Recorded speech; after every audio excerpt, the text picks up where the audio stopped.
Welcome to ఊరువాడ. నెల రోజుల పాలన సంతృప్తినిచ్చిందన్నారు మంత్రి ఉత్తమ్. పారదర్శకంగా జవాబుదారీతనంతో పనిచేస్తున్నామని అన్నారు. ప్రజలకు అధికారులు అందుబాటులో ఉంటారని చెప్పారు. ఇరిగేషన్ ప్రాజెక్టులలో అవినీతిపై విచారణకు సిట్టింగ్ జడ్జిని నియమించాలని కోరామన్నారు. పాలమూరు రంగారెడ్డికి ప్రాజెక్టుకు జాతీయ హోదా కావాలని కేంద్రాన్ని కోరామని తెలిపారు ఉత్తమ్. సచివాలయంలో నీటిపారుదల శాఖ అధికారులతో మంత్రులు ఉత్తమ్, పొంగిరెడ్డి ఉన్నత స్థాయి సమీక్ష నిర్వహించారు. సమావేశానికి ఈఎన్సీ మురళీధర్ హాజరయ్యారు. పాలేరు నియోజకవర్గానికి నీరిచ్చే అంశంపై సమీక్షిస్తున్నారు మంత్రులు. సీతారామ ప్రాజెక్టు పెండింగ్ పనులు చేపట్టాలని మంత్రి ఉత్తమ్ను కోరారు తుమ్మల నాగేశ్వరరావు. మన బలహీనతే కాంగ్రెస్ విజయానికి కారణమైందన్నారు మాజీ మంత్రి పోచారం. సంఖ్యాపరంగా కాంగ్రెస్ గెలవచ్చు గానీ నైతికంగా బీఆర్ఎస్ గెలిచిందని చెప్పారు. పార్టీని ప్రక్షాళన జరగాల్సిన అవసరం ఉందని అభిప్రాయపడ్డారు. కష్టపడి పనిచేస్తే 16 ఎంపీ సీట్లు వస్తాయన్నారు పోచారం. లోక్సభ ఎన్నికల గెలుపే లక్ష్యంగా బీజేపీ కసరత్తు ప్రారంభించింది. 2 రోజుల పాటు పార్టీ అగ్రనేతలు సమావేశమవుతున్నారు. ఈ సమావేశానికి పార్టీ రాష్ట్ర శాఖ అధ్యక్షుడు కిషన్ రెడ్డితో పాటు లక్ష్మణ్, డీకే అరుణతో పాటు పలువురు నేతలు హాజరయ్యారు. లోక్సభ ఎన్నికల ప్రచార రూట్ మ్యాప్, అభ్యర్థుల ఎంపికపై చర్చిస్తున్నారు. మాజీ గవర్నర్ నరసింహన్ కేసీఆర్ ను కలిశారు. సతీ సమేతంగా ఆయన నివాసానికి వెళ్లి కేసీఆర్ ను పరామర్శించారు నరసింహన్. ఇటీవలే తుంటి మార్పిడి ఆపరేషన్ చేయించుకుని బెడ్ రెస్ట్ లో కేసీఆర్ ఆరోగ్య పరిస్థితిని అడిగి తెలుసుకున్నారు. మాజీ ఎమ్మెల్యే షకీల్ పై పంజాగుట్ట పిఎస్ లో కేసు నమోదైంది. యాక్సిడెంట్ చేసి దుబాయ్ పారిపోయిన తన కొడుకును కేసు నుండి తప్పించే ప్రయత్నం చేశారు షకీల్. ప్రాథమిక దర్యాప్తులో షకీల్ పాత్ర ఉన్నట్టుగా గుర్తించిన పోలీసులు కేసులో ఆయన పేరు చేర్చారు.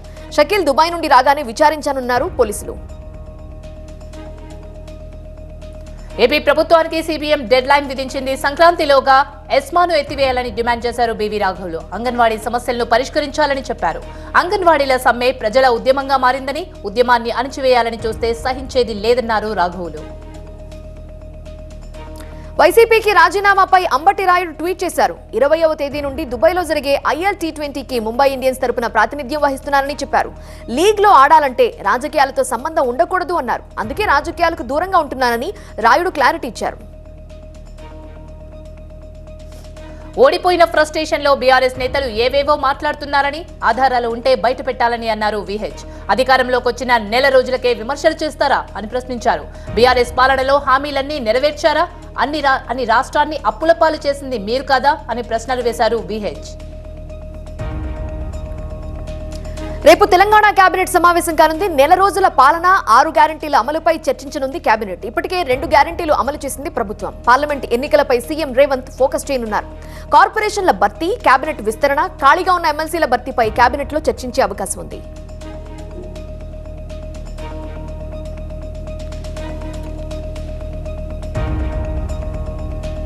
నెల రోజుల పాలనపై తెలంగాణ సీఎం రేవంత్ రెడ్డి ట్వీట్ చేశారు. నెల రోజుల ప్రయాణం కొత్త అనుభూతిని ఇచ్చిందని చెప్పారు. నెల రోజుల నడక ఉజ్వల భవిష్యత్తు వైపు అడుగులు వేస్తుందని చెప్పారు. రేవంత్ అన్నగా తనను గుండెల్లో పెట్టుకున్నారని అన్నారు. ప్రజల గుండెల్లో శాశ్వతంగా నిలిచిపోయేలా ఇక ముందు కూడా తన బాధ్యత నిర్వర్తిస్తానన్నారు సీఎం రేవంత్. నెల రోజుల కాంగ్రెస్ పాలన ప్రజారంజకంగా సాగిందన్నారు ఆ పార్టీ సీనియర్ నేత మల్లు రవి. కేవలం నెల రోజుల్లోనే సీఎం రేవంత్ రెడ్డి తనదైన మార్క్ పాలనతో ప్రజల మనసు గెలుచుకున్నారని చెప్పారు. వచ్చే పార్లమెంట్ ఎన్నికల్లో 14 లోక్సభ స్థానాలను గెలిచి తీరుతుందని విశ్వాసం వ్యక్తం చేశారు మల్లు రవి. నెల రోజుల్లోనే కాంగ్రెస్ ప్రభుత్వం అప్రతిష్ట మూట కట్టుకుందని అన్నారు కేసీఆర్. కాంగ్రెస్ ఎమ్మెల్యేలకు అప్పుడే నిరసన సెగలు మొదలయ్యాయని, అప్పులు చూపించి హామీల నుంచి తప్పించుకోవాలని ప్రభుత్వం భావిస్తుందని విమర్శించారు. పార్లమెంట్ ఎన్నికల్లో త్రిముఖ పోటీ జరుగుతోందని చెప్పారు కేటీఆర్. కాంగ్రెస్ ఇచ్చిన హామీలను 100 రోజుల్లో అమలు చేయాలన్నారు బీజేపీ నేత డీకే అరుణ.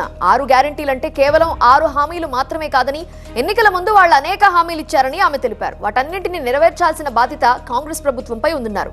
కేసీఆర్ అవినీతిపై జ్యుడిషియల్ విచారణ కాకుండా సిబిఐ విచారణకు కోరాలని డిమాండ్ చేశారు డీకే అరుణ. ఎన్టీఆర్ జిల్లా తిరువూరులో టీడీపీ బహిరంగ సభలో పాల్గొన్నారు చంద్రబాబు. ఒకరి వల్ల రాష్ట్రం, ఒక తరం నష్టపోయిందన్నారు. చివరికి తనను కూడా జగన్ జైలు పాలు చేశారని మండిపడ్డారు. ఏపీలో రైతులు అప్పుల పారయ్యారని, రైతు ఆత్మహత్యల్లో ఏపీ 3వ స్థానంలో ఉందన్నారు. జాబ్ క్యాలెండర్ ఏమైందని ప్రశ్నించారు. టీడీపీ జనసేన ప్రభుత్వం వస్తే రైతు రాజ్యం వస్తుందన్నారు చంద్రబాబు. జగన్ పాలనపై విమర్శలు సంధించారు చంద్రబాబు. జగన్ తన ఎమ్మెల్యేలను కూడా నమ్మటం లేదని, అందుకే రాజకీయాల్లో తొలిసారిగా ట్రాన్స్ఫర్లు చేస్తున్నారని విమర్శించారు. గుంటూరు ఎంపీ సీట్ ఇస్తానంటూ క్రికెటర్ అంబటి రాయుడిని జగన్ మోసం చేశారని ఆరోపించారు. జగన్ స్వార్థం వల్ల రాష్ట్రం తీవ్రంగా నష్టపోతోందన్నారు బాబు. విజయవాడ ఎంపీ కేశినేని రాజీనామా ప్రకటన నేపథ్యంలో కృష్ణా జిల్లా రాజకీయాలు ఆసక్తికరంగా మారాయి. టీడీపీ ప్రతిష్టాత్మకంగా చేపట్టిన తిరువూరు సభకు దూరంగా ఉన్నారు కేశినేని నాని. మరోవైపు విజయవాడలో కేశినేని కార్యాలయంలో టీడీపీ జెండాలు కూడా తొలగించారు కేశినేని అనుచరుడు. దీంతో పసుపు జెండాలు లేకుండా బోడిగా కనిపిస్తున్నాయి జెండా దిమ్మెలు. వైసీపీలో రాజకీయంగా ప్రజాస్వామ్యం కనిపించలేదన్నారు సి రామచంద్రయ్య. ఎమ్మెల్యే పదవికి కూడా రాజీనామా చేస్తానన్నారు. ప్రజాధనాన్ని కోర్టు కేసులకు ఖర్చు పెడుతున్నారంటూ ఆరోపించారు. కేసుల కోసం కేంద్రంతో రాజీపడి రాష్ట్రానికి రావాల్సిన ప్రాజెక్టులు వదులుకున్నారని చెప్పారు సి రామచంద్రయ్య. విశాఖ ఎంపీగా బొత్స ఝాన్సీ పోటీపై స్పందించారు. బొత్స అయితే అధిష్టానం నిర్ణయానికి అనుగుణంగా నడుచుకుంటామని చెప్పారు. సమన్వయకర్తల మార్పుపై ఆందోళనలు లేవని, కేవలం కొందరిలో అసంతృప్తి మాత్రమే ఉందని చెప్పారు. పార్టీ నుంచి ఎవరు వెళ్లాలని కోరుకోవడం లేదని, ఒక్కరు పోయినా 100 మంది వస్తారని చెప్పారు బొత్స. ప్రభుత్వ ఉద్యోగుల సమస్య పరిష్కారానికి ప్రభుత్వం సానుకూలంగా ఆలోచిస్తోందని చెప్పారు మంత్రి ఆదిమూలపు సురేష్. ప్రభుత్వ ఉద్యోగులు నిరసన వ్యక్తం చేసేందుకు కొన్ని విధానాల రూపకల్పన జరగాలని మంత్రి అభిప్రాయపడ్డారు. ఉద్యోగుల సమస్యలపై ప్రభుత్వం ఆలోచిస్తోందని మంత్రి బొత్స సత్యనారాయణ తెలిపారు. వేగంగా కాంట్రాక్టు ఉద్యోగుల క్రమబద్దీకరణ జీవో అమలు చేస్తామన్నారు. పీఆర్సీ ఇస్తుంటే ఐఆర్ అవసరం ఏముంటుందని అన్నారు బొత్స. పార్టీ మార్పు వార్తలపై వేమిరెడ్డి ప్రభాకర్ రెడ్డి క్లారిటీ ఇచ్చారు. తాను వైసీపీలోనే ఉన్నానని, నెల్లూరు ఎంపీగా పోటీ చేస్తున్నానని తెలిపారు. ఎలాంటి తప్పుడు ప్రచారాలు నమ్మొద్దు అన్నారు. తనపై వస్తున్న ప్రచారాన్ని కొట్టిపారేస్తూ తనపై ఇలాంటి ప్రచారాలు చేయటం దారుణమన్నారు వేమిరెడ్డి. సీఎం జగన్ ఏం చెప్తే మేము అది చేస్తామన్నారు మంత్రి కాకాని గోవర్ధన్ రెడ్డి. వైసీపీపై దుష్ప్రచారం చేయడమే టీడీపీ లక్ష్యమని విమర్శించారు. తమ పార్టీలో ఎలాంటి విభేదాలు లేవని స్పష్టం చేశారు. ఎవరూ పార్టీని వీడ్డం లేదన్నారు మంత్రి కాకాని. అరకు సమన్వయకర్త మాధవిని మార్చాలని విజ్ఞప్తి చేస్తూ విశాఖలో అరకు వైసీపీ కార్యకర్తలు నిరసనలు చేపట్టారు. స్థానికులకే ఇన్ఛార్జ్ బాధ్యతలు ఇవ్వాలని డిమాండ్ చేశారు. అభ్యంతరాలను పరిశీలిస్తామని వారికి సర్ది చెప్పారు వైవి సుబ్బారెడ్డి. శృంగవరపుకోట ఎమ్మెల్యే శ్రీనివాస్ కు అసంతృప్తి సెగ తగిలింది. వైవి సుబ్బారెడ్డిని కలిసి ఎమ్మెల్యే శ్రీనివాస్ కు టికెట్ ఇవ్వొద్దని కోరారు పలువురు ఎస్ కోట ప్రజాప్రతినిధులు. ఎమ్మెల్యే శ్రీనివాస్ టీడీపీతో కుమ్మక్కయ్యారని ఆరోపణలు చేశారు నేతలు. 5 మండలాల్లో ఎవరికి టికెట్ ఇచ్చినా గెలిపిస్తామని చెప్పారు నేతలు. సాహితీ స్కామ్ 1800 కోట్లుగా తేల్చారు పోలీసులు. సాహితీ ఇన్ఫ్రాపై ఇప్పటి వరకు 50 కేసులు నమోదయ్యాయి. ప్రీ లాంచ్ పేరుతో పెద్ద ఎత్తున డబ్బు వసూలు చేసింది సంస్థ యాజమాన్యం. దీనిపై దర్యాప్తుకు ప్రత్యేక బృందం ఏర్పాటు చేసింది సిసిఎస్.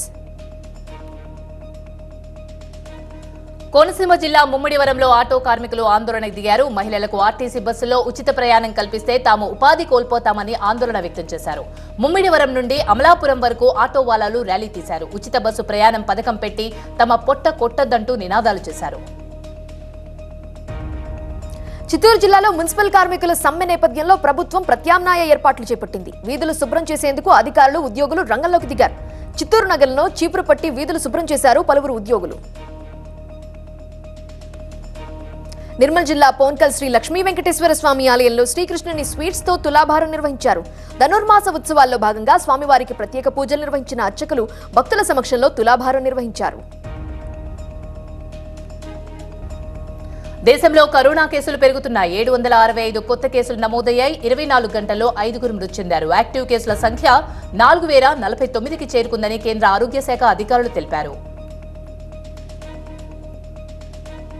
కర్ణాటక బీజేపీ అధ్యక్షుడు విజేంద్ర యడ్యూరప్ప బెంగళూరులో ప్రజలకు అయోధ్య రాముడి అక్షింతలు పంపిణీ చేశారు. ఇంటింటికి వెళ్లి మహిళలకు అక్షింతలు అందజేశారు. దేశంలో స్వేచ్ఛగా మాట్లాడే పరిస్థితులు కనిపించడం లేదని ఆరోపించారు ఎన్సీపీ నాయకురాలు సుప్రియా సులే.